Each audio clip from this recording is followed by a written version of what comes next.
ও বাবা লিটন দাস, ও বাবা শান্ত, ও সাকিব, আমেরিকার মতো দলের সাথে তোমাদের এই নাজাহেল অবস্থা।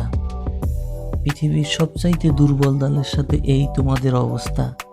ক্রিকেটে তোমরা উঠতে থাকা একটা দল, সেখান থেকে আমেরিকা তোমাদের মাটিতে নামিয়ে আসলো, মাটিতে নিয়ে নামিয়ে আনলো এই আমেরিকা তোমাদের। এই তোমাদের খেলার পরিস্থিতি। আমেরিকার বোলিং লাইন আপের বিরুদ্ধে তোমাদের ব্যাটিং কারো চলে না। ও লিটন দাস, দুইটা লাইক পাওয়ার পরও তোমার এই পরিস্থিতি। আরে বাংলাদেশের অধিনায়ক শান্ত, তোমার এই পরিস্থিতি। আমেরিকার বিরুদ্ধে তুমি ব্যাটই ধরতে পারো না।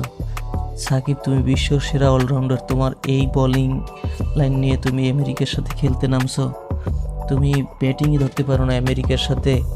হায় রে, কী বলবো। মোস্তাফিজ বিশ্বের সেরা বলার, তিনিও দেখি একেবারে 2-3 করে 6 খায়।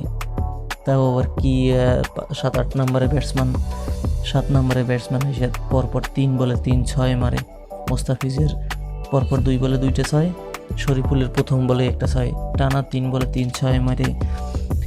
ভাবতে পারি পৃথিবীর সবচাইতে শক্তিশালী দেশ, তবে ক্রিকেটের দুনিয়ায় সবচেয়ে দুর্বল দেশ সেই আমেরিকার সাথে এভাবে হারতে হয়।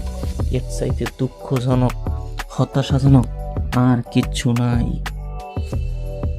দুর্বল আমেরিকার সাথে শিশু বলা হয়, ক্রিকেটের শিশু বলা হয় আমেরিকাকে।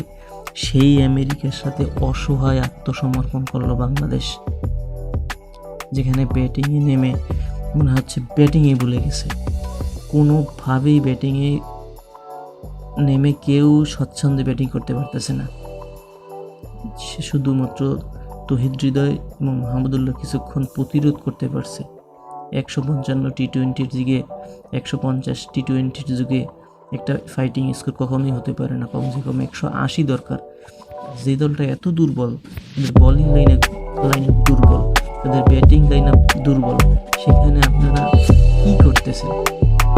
লজ্জা থাকা উচিত, আপনাদের লজ্জা করা উচিত। এই লজ্জা নিয়ে পরবর্তী ম্যাচে ভালো খেলুন, বিশ্বকাপে ভালো খেলার চেষ্টা করুন।